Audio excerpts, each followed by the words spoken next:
नमस्ते प्यारे बच्चों। आज हम आपकी पाठ्य पुस्तक स्पर्श भाग 1 से काव्य विधा के अंतर्गत एक महत्वपूर्ण पाठ पढ़ने जा रहे हैं, एक फूल की चाह।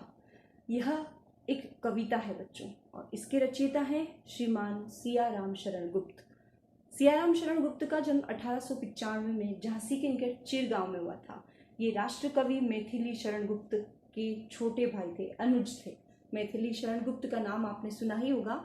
तो इनके ये छोटे भाई थे और इन दोनों के पिता थे श्री राम शरण गुप्त। श्री राम शरण गुप्त एक प्रसिद्ध कवि थे और उनकी लेखन विधा दोनों भाइयों को विरासत में मिली थी।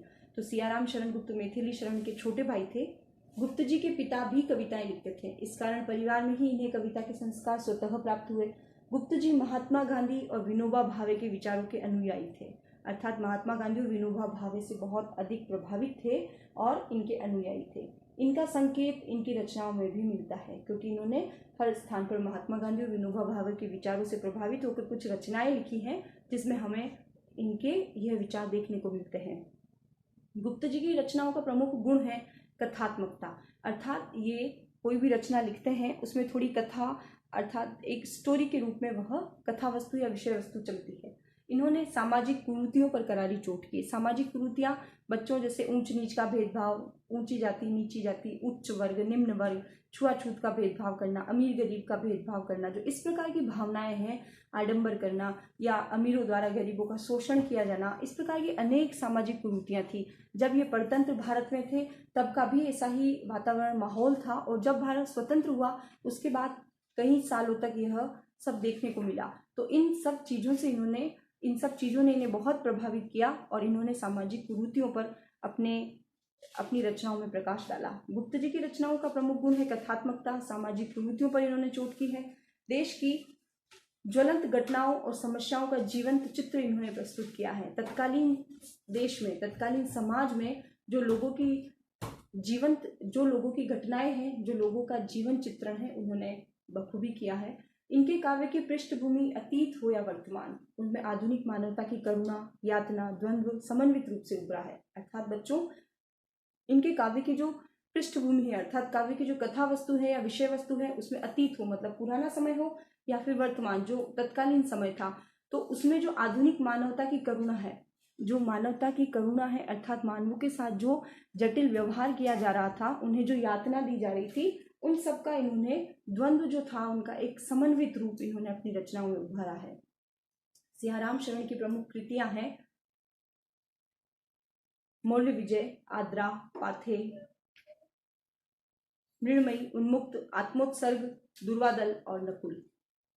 एक फूल की चाह गुप्त जी की एक लंबी और प्रसिद्ध कविता है।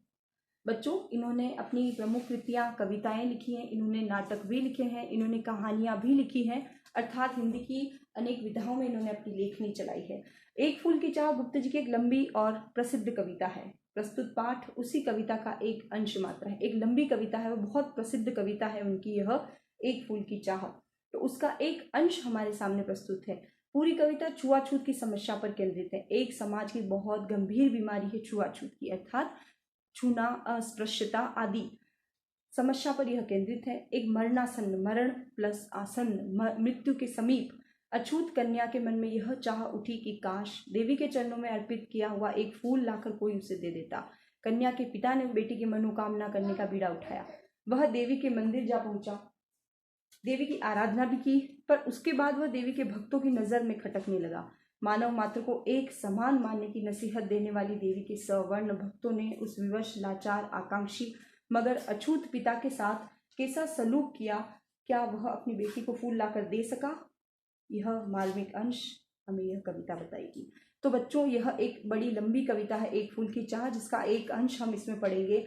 इस कविता में उन्होंने समाज में व्याप्त जो छुआछूत की बड़ी जटिल समस्या है, इस पर व्यंग्य किया है। उसी व्यंग्य के तहत एक छोटी सी घटना हमें इसमें बताई है कि एक मरणासन्न बेटी है, एक मरणासन्न एक कन्या है जो चाहती है, मतलब मृत्यु के समीप है, कभी भी उसे मृत्यु आ सकती है, तो वह चाहती है कि माता या देवी के मंदिर में से चढ़ाया हुआ एक फूल मुझे कोई ला कर दे दे, तो उसके पिता उसकी मनोकामना करने के लिए बीड़ा उठाते हैं, मनोकामना पूरी करने के लिए देवी के मंदिर में जाते हैं, वहाँ वो पूजा अर्चना भी करते हैं, फूल भी उन्हें मिल जाता है। लेकिन जब वहाँ तथाकथित लोगों को यह जब पता चलता है कि यह निम्न जाति का है और इसने मंदिर में आकर पूजा अर्चना की है, तो वह देवी के भक्त जो थे उनकी नज़र में वह उस कन्या का पिता खटकने लगता है। और मानव मात्र को जो एक समान मानने की नसीहत देने वाले सवर्ण भक्त हैं, सवर्ण अर्थात जो अपने आप को उच्च वंश का या उच्च कुल का मानते थे, वे एक समान जो मानने की नसीहत देते हैं, वे सवर्ण भक्त विवश लाचार आकांक्षी उस अछूत पिता के साथ कैसा सलूक करते हैं, कैसा व्यवहार करते हैं, उस व्यवहार को यह कविता हमें बताती है। यह कविता का एक मार्मिक अंश, जो मन को छूने वाला यह अंश है, हमें बताता है। हम इसमें देखें, क्या आप देख सकते हैं इसमें कि बेटी को वह फूल ले जाकर अपना पिता दे सकेगा या नहीं दे सकेगा, यही अंश हम इस कविता में पढ़ेंगे।